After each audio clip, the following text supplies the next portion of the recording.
Olá, rapaz! Então a gente vai continuar falando sobre hermenêutica, né? Lembrando que na nossa última aula a gente falou sobre métodos de resolução de conflitos entre normas para a hermenêutica clássica, falamos sobre elementos de interpretação para a hermenêutica clássica e começamos a falar sobre os princípios que auxiliam a interpretação, né? Então vamos continuar falando sobre esses princípios.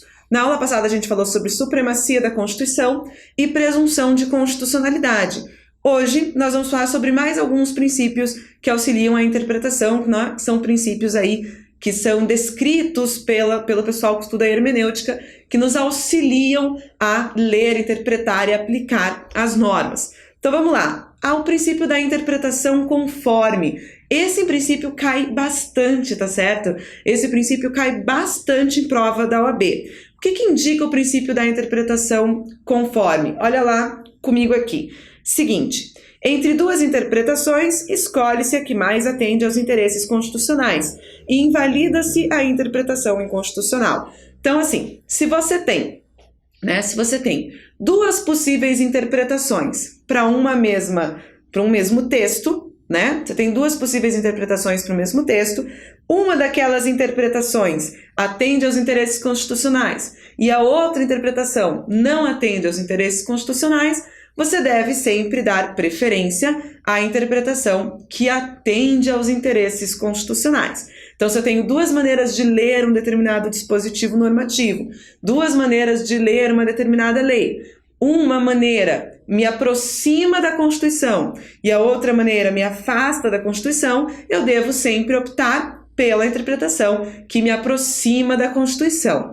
Esse princípio da interpretação conforme, ele também tem, né, uma segunda dimensão que está ali no final do nosso conceito aqui, que diz assim, invalida-se a interpretação inconstitucional. Também, se eu tenho várias interpretações para o mesmo dispositivo que podem ser consideradas constitucionais e uma interpretação que pode ser considerada inconstitucional, eu não devo invalidar o dispositivo, eu devo invalidar aquela interpretação que é inconstitucional. Então, basicamente, a ideia da interpretação conforme é de colocar a interpretação das normas de acordo com a Constituição, dando preferência às interpretações que aproximam as normas, né? Aproximam o texto da Constituição e aniquilando e jogando fora aquelas interpretações que podem ser consideradas como inconstitucionais. Beleza?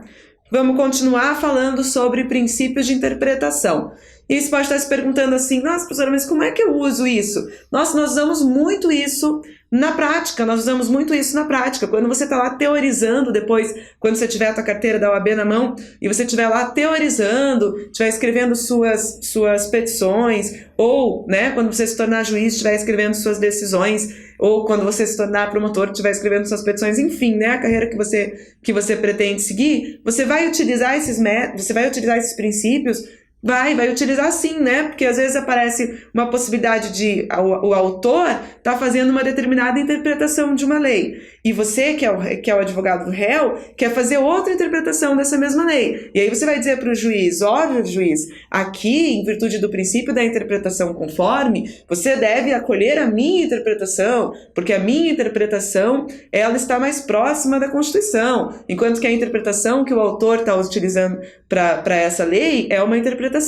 inconstitucional, tá certo? Então, muitas vezes você vai utilizar esses princípios sim, ou, por exemplo, existe uma lei, você quer que essa lei seja aplicada, a outra parte não quer que essa lei seja aplicada, o que você vai alegar? Você vai alegar, olha, a princípio, essa lei é constitucional pelo princípio da presunção de constitucionalidade das normas. Então, né, aqui deve se aplicar esse dispositivo por isso. Então, esses princípios que nós utilizamos aqui, né, que são referidos pela hermenêutica, eles são muito utilizados, sim, na prática. Só às vezes não são utilizados, as pessoas dizem, eu nunca vejo isso na prática, porque as pessoas desconhecem, né? Para a gente ver mais uma vez como o conhecimento é importante até para o seu desenvolvimento profissional, né? Principalmente para o seu desenvolvimento profissional. Então, isso aqui, tudo vocês estão aprendendo para o exame da ordem, mas também porque são coisas que vocês vão utilizar no dia a dia, na atuação, né, de vocês como advogados, como juízes, como promotores, enfim. Então, vamos falar mais sobre outros princípios para a interpretação aqui. Um princípio importante, nosso quarto princípio, o princípio da unidade da Constituição ou da concordância prática. Esse princípio indica que não existe hierarquia entre as normas constitucionais. E quando uma norma constitucional é contrária à outra, nós temos que encontrar uma concordância, pois não se declara a inconstitucionalidade de texto constitucional. Olha que interessante isso. Esse princípio da unidade da Constituição, ele é voltado especificamente para as normas constitucionais. Ele é voltado especificamente para a Constituição, certo? A aplicação desse princípio, ela se refere às normas de tipo constitucional, à Constituição. E o que esse princípio indica? Ele indica o seguinte: não há hierarquia entre as normas constitucionais. Isso é muito importante você aprender. Tem muito aluno que chega no 5º ano de Direito e não sabe disso. E aí eu pergunto assim, o direito à saúde é mais importante ou é mais importante o direito à educação? E o aluno diz assim, o direito à saúde. Hã?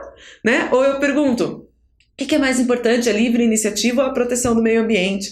O aluno diz, livre iniciativa ou meio ambiente.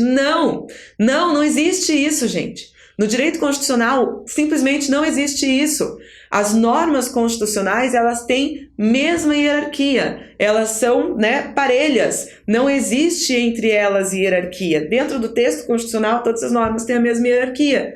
E aí, quando duas normas entram em conflito, como é que você resolve isso?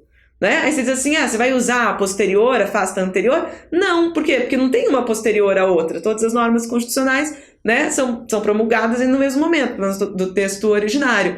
Você vai usar a superior, afasta a inferior? Não, porque as normas constitucionais não têm hierarquia. Você vai usar a especial, afasta a geral? Não tem como. Então, na verdade, quando você tem conflito entre normas constitucionais, e é o que indica esse princípio da unidade da Constituição, você deve encontrar uma concordância prática entre essas normas.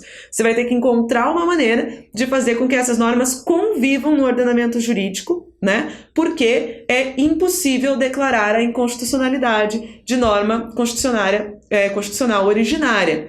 Você pode estar pensando assim, professora, mas eu sei que pode declarar inconstitucionalidade de emenda. Sim, de emenda constitucional você pode declarar inconstitucionalidade, mas de norma constitucional originária, aquela norma constitucional que advém do texto de 88, não pode. Então, se essas normas entrarem em conflito, duas normas constitucionais originárias, ou consideradas válidas entrarem em conflito, não tem como você resolver senão pela concordância prática, certo? Então, guarde aí na tua cabeça o princípio da unidade da Constituição, que indica que não há hierarquia entre as normas constitucionais e que quando elas estejam em conflito eu preciso, criar uma concordância prática entre elas pela impossibilidade da declaração de inconstitucionalidade de norma constitucional, originária. Ok, segundo princípio relevante para a gente conversar aqui, que é, na verdade, o 5º na nossa estrutura toda, o princípio da razoabilidade ou da proporcionalidade. Muito utilizado, muito comentado, tá certo?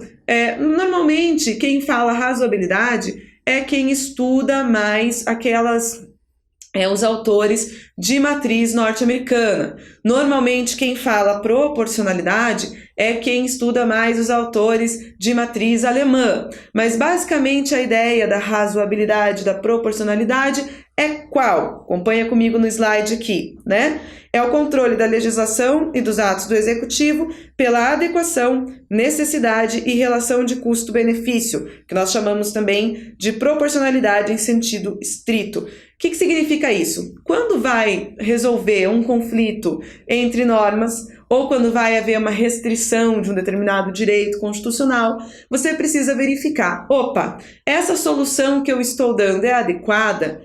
O meio que eu estou utilizando, ele vai me levar ao fim que eu estou pretendendo?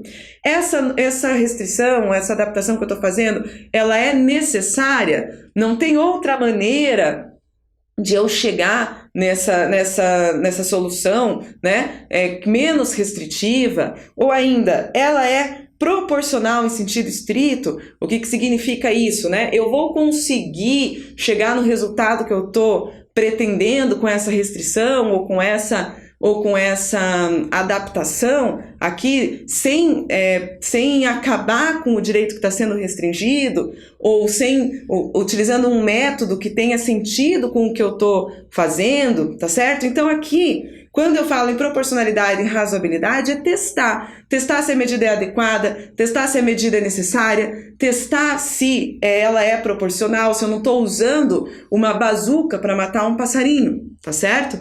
Então, esse critério da proporcionalidade, da razoabilidade, também aqui um princípio que nos orienta na interpretação. Outro princípio relevante, acompanhe no slide, o princípio da efetividade ou da máxima eficácia. Deve-se buscar sempre a máxima efetividade. As normas constitucionais não dependem de legislação para serem aplicadas pelo Poder Judiciário. Então, a ideia da máxima efetividade, nós já conversamos um pouquinho sobre isso, quando falamos de eficácia e falamos que toda norma constitucional ela tem alguma eficácia, né? Então, quando nós estivermos interpretando o ordenamento jurídico, nós vamos sempre tentar colocar a máxima eficácia que a gente puder naquele texto, né? A máxima eficácia constitucional que a gente puder naquele texto, naquela norma constitucional que a gente estiver aplicando. Isso implica, inclusive, determinar que as normas constitucionais devem ser aplicadas independentemente da existência de uma norma infraconstitucional que faça um intermédio, né, para a aplicação da norma constitucional. Por exemplo, assim, eu não preciso necessariamente ter uma norma infraconstitucional que indique, que regulamente a aplicação da Constituição. Eu posso ir direto no texto constitucional. Se eu quiser reivindicar um determinado direito ou aplicar uma determinada, né, um determinado indicativo da Constituição, eu posso fazer minha petição e fundamentar diretamente no dispositivo constitucional. Eu não preciso que exista uma norma infraconstitucional que faça esse trânsito entre a Constituição e os casos concretos, tá certo? Essa ideia de que seria necessária uma norma infraconstitucional que fizesse esse trânsito é uma ideia lá do legalismo, é uma ideia lá do positivismo, é uma ideia que não se aplica mais na atualidade. Hoje em dia nós temos aí a possibilidade da máxima eficácia, né, e da aplicabilidade imediata das normas constitucionais. Ok? Então, sobre o que nós falamos até agora? Sobre os princípios que orientam a interpretação, né, na construção aí da hermenêutica. A partir de agora, eu quero chegar para falar para vocês efetivamente sobre o que tem de novo. Nós falamos sobre hermenêutica clássica, nós falamos que existe uma divisão entre a hermenêutica clássica e a hermenêutica mais contemporânea, hermenêutica constitucional. Nós falamos desses princípios e agora o que me interessa é falar sobre o que realmente tem de novidade nisso, que é a aplicação da hermenêutica contemporânea. O que realmente é destaque, o que realmente só aparece no neoconstitucionalismo, o que realmente, se vocês forem analisar as decisões de hoje, os autores que escrevem sobre isso hoje, o que eles estão trazendo de novo, tá certo? E que pode eventualmente cair na prova de vocês. Então, eu selecionei, tá certo? Alguns temas, algumas coisas que eu considero que são mais relevantes para a disciplina de Direito Constitucional. Claro, gente, tudo isso de hermenêutica, na verdade, vocês estudam também lá dentro de filosofia, tem faculdades que têm cadeiras específicas para estudar hermenêutica, né? Eu estou pincelando de maneira resumida para facilitar a vida de vocês para questões da prova da OAB, né? Claro que tudo isso é muito mais complexo, tudo isso é muito mais aprofundado, mas eu selecionei algumas coisas que eu considero que podem aparecer mais. E dentre essas coisas que eu selecionei, alguns temas que eu considero que são novidade e que estão brilhando e que podem aparecer sim nas questões da OAB. E aí, a primeira distinção, o primeiro tema sobre o qual eu queria falar é o da distinção entre regras e princípios, tá certo? Esse tema é muito caro ao neoconstitucionalismo e ele advém um pouco também do pensamento hermenêutico.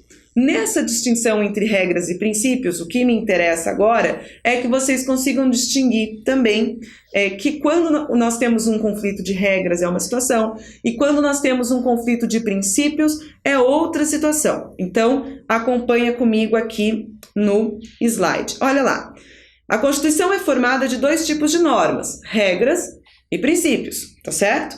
Isso aqui você aprende lá desde teoria do direito. As regras são mais objetivas, as regras são mais densas, as regras são mais claras, os princípios são valorativos, os princípios orientam a interpretação, os princípios são mais abertos, certo? Diante de um conflito de regras, que eu também vou chamar de casos fáceis, é possível utilizar métodos tradicionais de interpretação, especialmente a subsunção.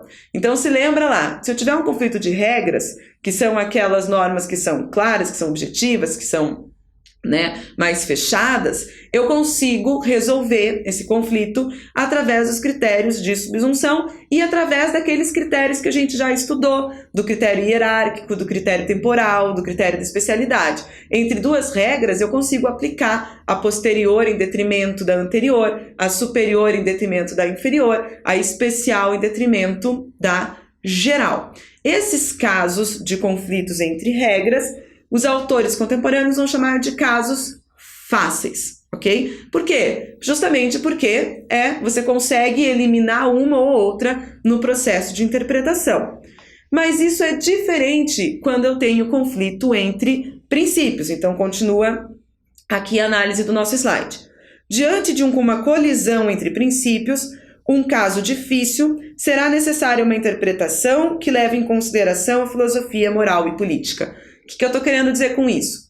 Se eu tenho um conflito entre regras, eu aplico aqueles métodos, aqueles critérios clássicos e resolvo isso, tá certo? Pela subsunção. Agora, se eu tenho um conflito entre princípios, e aí princípios, quando eu tenho um conflito entre princípios, o nome correto para esse conflito é colisão, tá certo? Um conflito entre princípios eu vou chamar tecnicamente de colisão. Eu não tenho como aplicar aqueles critérios clássicos para resolver esse conflito. Eu não tenho como aplicar um critério de temporalidade, porque esses princípios não se consideram que os princípios mais novos são mais importantes do que os mais antigos. Quando advém um princípio novo, ele não revoga o princípio anterior.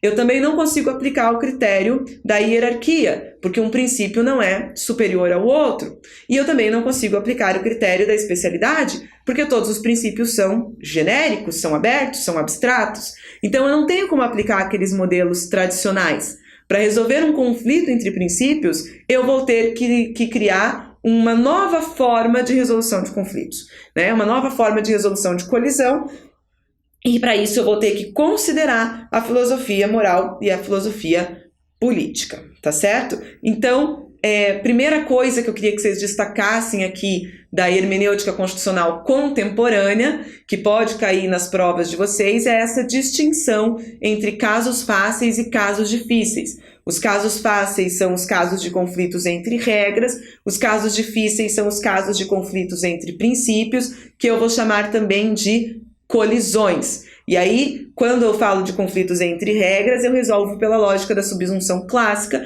mas quando eu falo de conflitos ou colisões entre princípios, eu vou ter que falar de uma nova forma de interpretação, de uma nova forma de resolver esses conflitos, que alguns autores vão chamar aí até da lógica da ponderação, tá certo? Outras coisas que eu acho que são relevantes aí na hermenêutica contemporânea, outros temas que são importantes na hermenêutica contemporânea e que eu gostaria de conversar com vocês. O tema dos conceitos jurídicos indeterminados, Então vamos acompanhar comigo aqui no slide.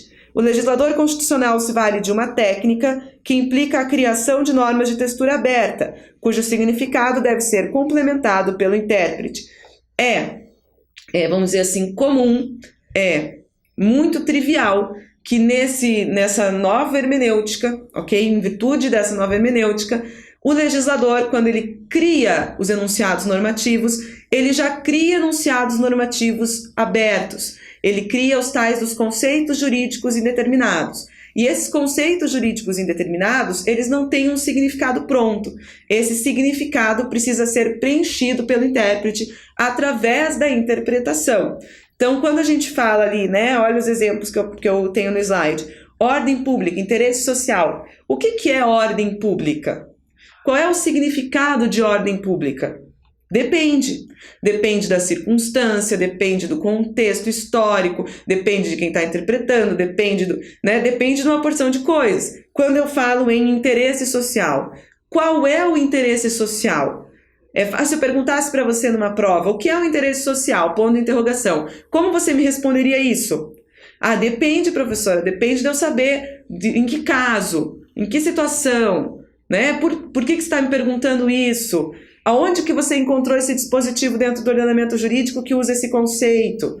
Tá certo? Então, na atualidade, as constituições contemporâneas, elas já são elaboradas com a utilização de muitos conceitos jurídicos indeterminados.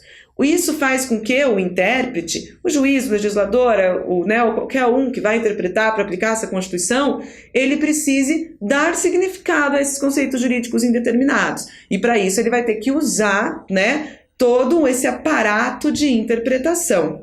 Então, você precisa saber que as constituições na atualidade elas usam muitos conceitos jurídicos indeterminados, que isso faz parte das características, né, da construção da legislação contemporânea e que isso diferencia bastante da época clássica, porque agora nós atribuímos ao intérprete a possibilidade de criar significados, atribuir significados a esse texto na hora da aplicação desta norma, tá certo?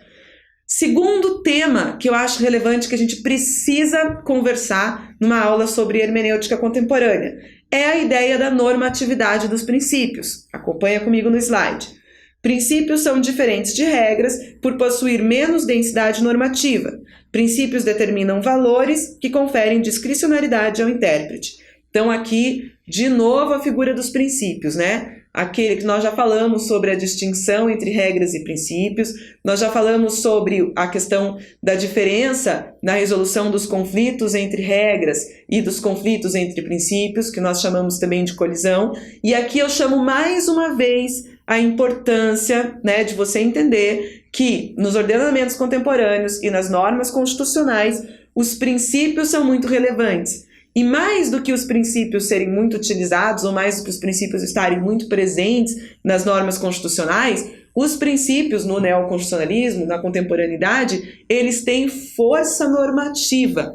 O que significa isso? Eles têm força normativa. Os princípios são usados como parâmetros de constitucionalidade. Os princípios são usados como orientação para a interpretação das regras. Os princípios não podem ser violados, eles não são meras orientações, eles não são meros conselhos, eles têm forças normativas, eles devem ser concretizados na prática a partir das regras. Os princípios passam a ocupar um espaço, né, de vinculação, eles criam, eles vinculam os juízes, eles vinculam os legisladores, eles vinculam os administradores, inclusive nas condutas dos indivíduos, né, que estão submetidos a esta Constituição, os princípios também as vinculam, tá certo? Então, lembra aí quando a gente falar de hermenêutica contemporânea, quando a gente falar de constitucionalidade atual, lembra da ideia de que os princípios ocupam um lugar de centralidade, os princípios vêm para o centro do direito constitucional nessa contemporaneidade, tá certo?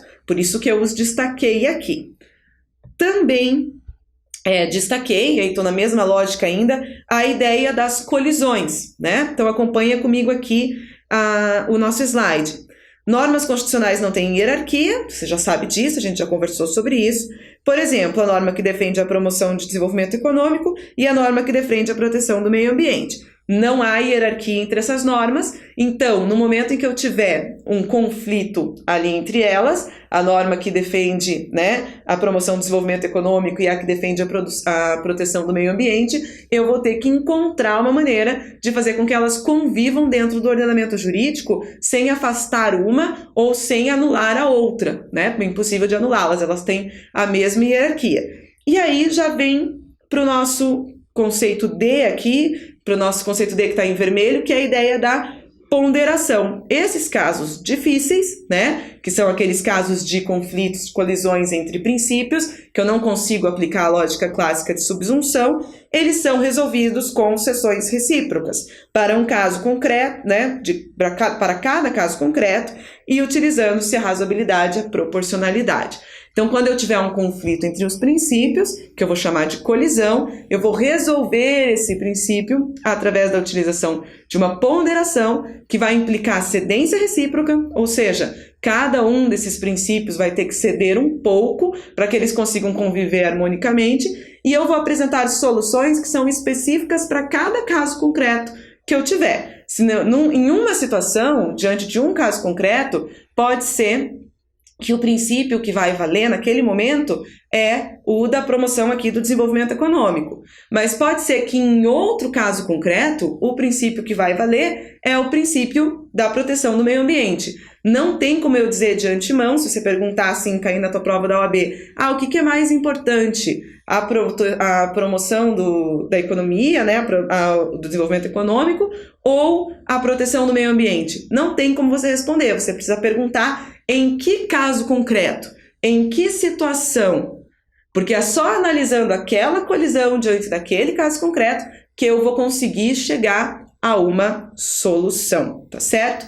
E ainda, falando sobre a interpretação contemporânea, eu destaquei a importância da argumentação, Decisões que envolvem a atividade criativa devem ser fundamentadas, voltadas ao sistema, aplicáveis aos casos semelhantes e preocupadas com as consequências práticas.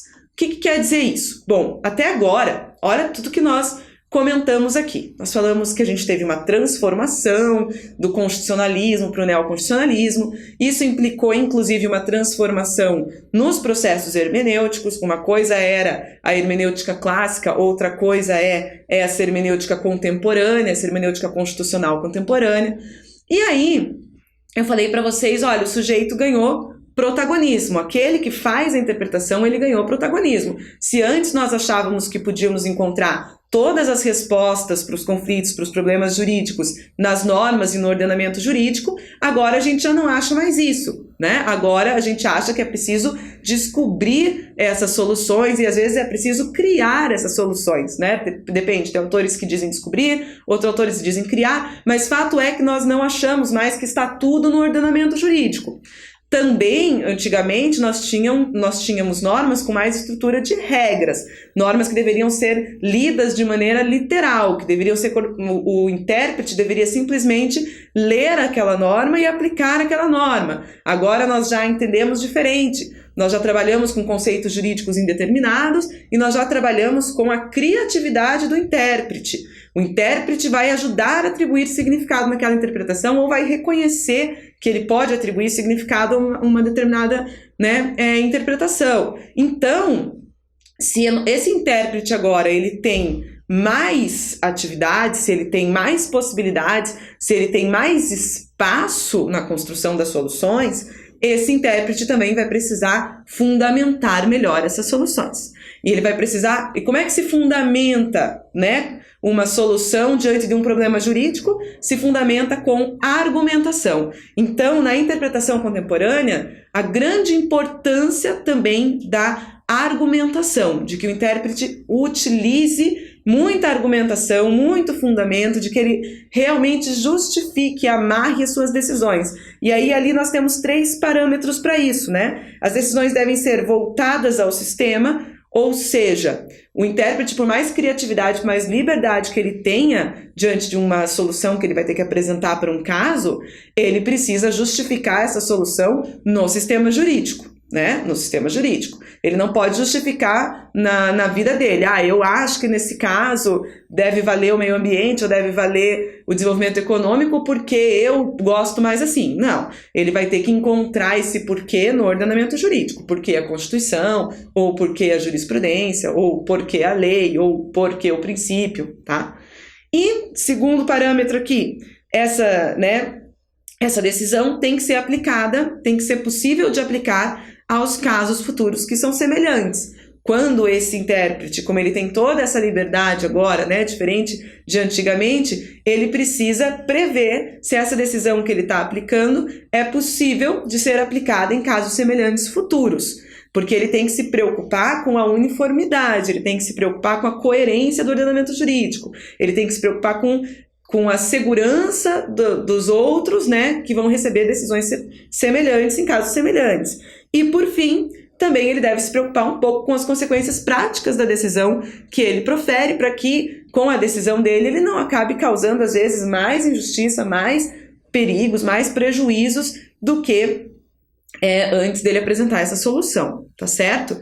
Então, assim, de tudo que a gente comentou nessa aula, nossa, professora, essa aula é difícil, essa aula é pesada, né? Essa aula é pesada, gente. Essa aula é pesada porque ela não implica, embora ela implique conhecimento de direito constitucional, ela implica também um pouquinho de conhecimento de filosofia, porque a gente está tratando com a ideia de teoria do direito, porque a gente está tratando com a ideia de hermenêutica, tá certo? Então, eu estou tentando pincelar para vocês aqui o que eu considero que é mais importante, que pode eventualmente cair em questões de direito constitucional. Então, o que você tem que saber disso tudo?